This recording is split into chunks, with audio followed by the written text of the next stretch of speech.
તલાટી જે છે એ બધાની સહી કરી નાખો. મરણ કરનારું હોય તો મરણનું આધાર રજૂ કરી દો. હયાતી હોવાની કંઈ જરૂર નથી. અને કોઈ એક ગુજરી ગયા હોય તો એના વારસદાર જુદા બતાવી દો. અહીંયા 3 નંબર વાળો ગુજરી ગયો છે તો 3 નંબરના વારસદાર જુદા બતાવવા પડશે ને. મધરના બતાવવાની જરૂર નથી. મધરના તમે બધા છો, બરોબર છે. અને નીચે ગુજરનારના, આવા ગુજરનારના 2 હોય તો આવા 2 બોક્સ કરી નાખો. એટલે પેટા આંબો થયો ને એનો.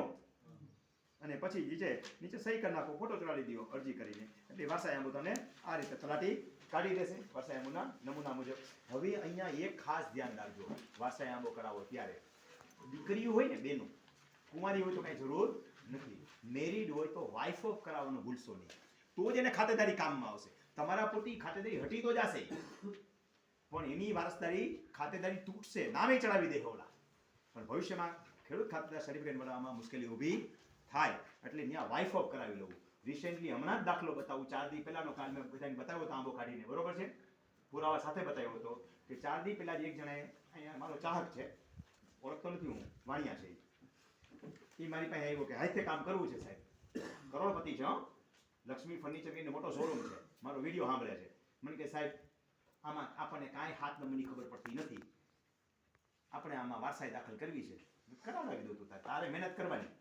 જજમાનના ગોર મારાની જીભને જજમાનના ટાંગા, બોલી શું હળિયું તારે કાઢવાની. 1 રૂપિયો દેતો નહીં, કીધું થઈ જાય. એટલે ભાઈ ગયો, અમે તો વાઇફ ઓફ કરાવી આવીએ.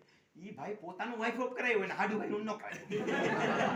એટલે આંબો પાછો મને દેખાડ્યો. મેં કીધું દાદા તારું થઈ ગયું, ઓલા 4નું રહી ગયું. હાલશે હાલશે નહીં દા પાછો લાઈ. કીધું હું ફોન કરું છું.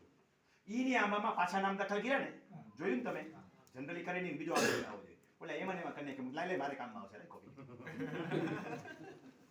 એટલે પાછળથી થાય નકર ન્યા સુધારો કરવાનો. બધાના વાઇફ ઓફ કુંવારી હોય એમાં તો સાવાનો સવાલ નથી, મૂકી દેવાનું. મેરિડ છે બધાના વાઇફ ઓફ કરો તો જ એની ખાતેદારી અખંડ ગણાશે. એના ઉપરથી એને ખાતેદાર થવું છે એટલે તો આ મહેનત કરતા હતા. તો આપણે આપણા ભાણાની માખીની સર્વજન સુખાય બહુજન હિતાય કરવાનું. મારું થઈ ગયું, આપણા કામ બનતા ભાળ મેં જાય જનતા, એવું નહીં વિચારવાનું. તો હું આ વિડીયો ન બનાવું ને તમને તાલીમ ન આપું. એટલે તમને બધાને પણ એ જ શીખવાડવાનું કે આંબો બનાવવા જાવ તો તમારું એકનું હિત નહીં, તમારા આંબામાં જેટલા છે એ બધાયનું હિત થાય અને ક્યાંય પણ ભૂલ ન રહી જાય એ ધ્યાન રાખવાની જવાબદારી પણ આપણી છે. તો આ રીતે તમારો વારસાઈ આંબો બનાવીને તલાટી તમને આપી દેશે. એટલે પેલો અહીંયા પૂરો થયો.